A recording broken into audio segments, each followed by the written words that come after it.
Muy buenos días. En este lunes 28 de octubre de 2024 recordamos a San Simón y a San Judas, los apóstoles, Judas Tadeo. Y reflexionamos del Evangelio de San Lucas, capítulo 6, versículos 12 al 19. En aquellos días Jesús se fue al monte a orar y se pasó la noche en oración con Dios.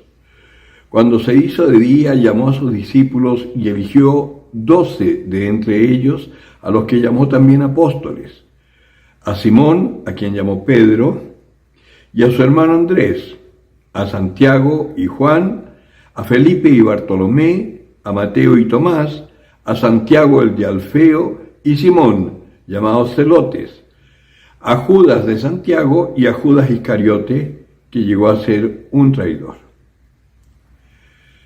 Bajando con ellos, se detuvo en un paraje llano. Había una gran multitud de discípulos suyos y gran muchedumbre del pueblo, de toda Judea, de Jerusalén y de la región costera de Tiro y Sidón, que habían venido para oírle y ser curados de sus enfermedades.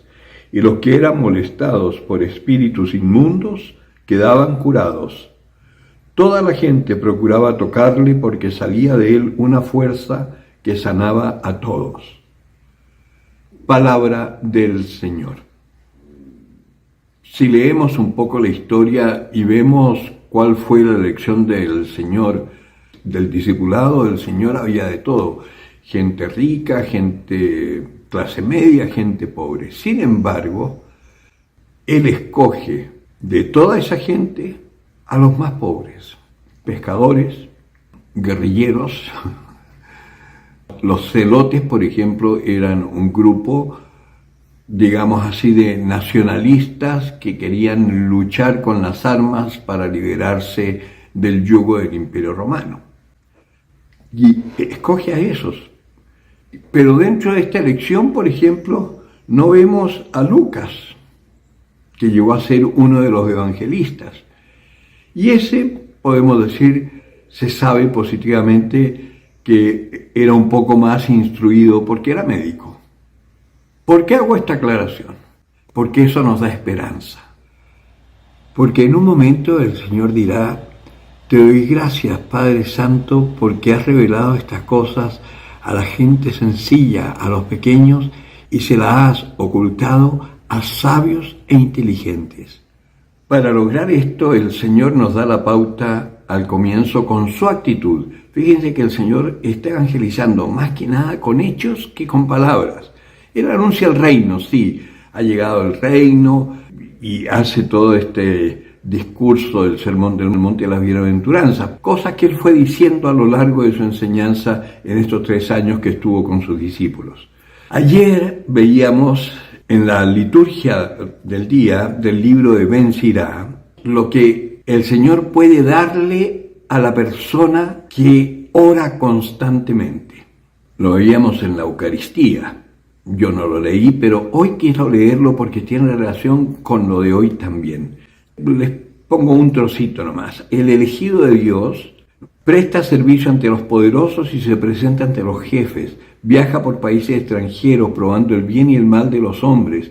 Madruga por el Señor su Creador y reza delante del Altísimo. Abre la boca para suplicar, pidiendo perdón de sus pecados. En este trocito ya nos está dando 2 pautas que son fundamentales. Primero, reconocer nuestra debilidad y tener compunción por nuestros pecados, que nos duela, pedir perdón. Vivimos muchas veces como enajenados sin pensar realmente en nuestros pecados. Y si somos conscientes, sabemos que pecamos constantemente, porque nuestra naturaleza está dañada por el pecado original. Y sigue Ben Sirá: si el Señor lo quiere, Él se llenará del espíritu de inteligencia. Dios le hará derramar sabias palabras y Él confesará al Señor en su oración. Dios guiará sus consejos prudentes y Él meditará sus misterios. Dios le comunicará su doctrina y enseñanza. y él se gloriará de la ley del Altísimo. Muchos alabarán su inteligencia. Bueno, y sigue, es bellísimo este libro. Sería bien bueno leerlo. Y por último, ayer también San Bernardo Abad estaba hablándonos sobre los grados de la contemplación. Y el primer grado de la contemplación consistía en buscar atentamente cuál es la voluntad del Señor. Y aquí me quiero detener, porque eso es lo que hacía Jesús. Vemos acá en el Evangelio que Jesús se fue temprano a orar, a solas, a un lugar apartado, que nada lo distrajera. Porque Jesús no hacía nada sin consultarlo antes con su Padre. Ojalá nosotros tomemos esto como pauta de vida también. Necesitamos momentos de oración. Y es por eso que la Iglesia nos pone horas litúrgicas. El famoso oficio divino del cristiano, la liturgia de las horas, nos marca cada 3 horas oración. La primera oración de laudes, que antiguamente se llamaba maitines, es una hora que está entre la medianoche y las 3 de la mañana. La mejor hora son las 3 de la mañana. Después están las laudes, que eso vendría a ser a las 6 de la mañana. Ideal antes de irnos al trabajo. A las 9, la hora tercia. Salmos cortitos para hacer un paréntesis en el trabajo. Si no puedes hacerlo ahí en tu escritorio porque hay mucho ruido, te vas al baño. Ahí no te molesta nadie. Después, a las 12 al mediodía, la hora media. También son 3 salmos cortitos, una lectura que puedes meditar un momento. A las 3 de la tarde, que es la hora nona, cuando el Señor muere, otro momento muy fuerte para orar, que ya es después del almuerzo, cuando estás empezando a trabajar, que a veces hay modorra y todo, un momentito de oración te ayuda. Después viene a las 18 horas las vísperas. Las horas no son tan fijas, entre 6 y 9 puede ser las vísperas. Si estás todavía trabajando, cuando vas de vuelta a tu casa, puedes ir meditando la oración del corazón, por ejemplo, Jesús, Hijo de David, ten misericordia de mí.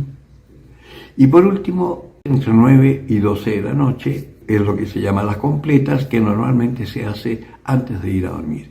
Si viviésemos así, todo eso que decía Bencirá se cumplirá en tu vida.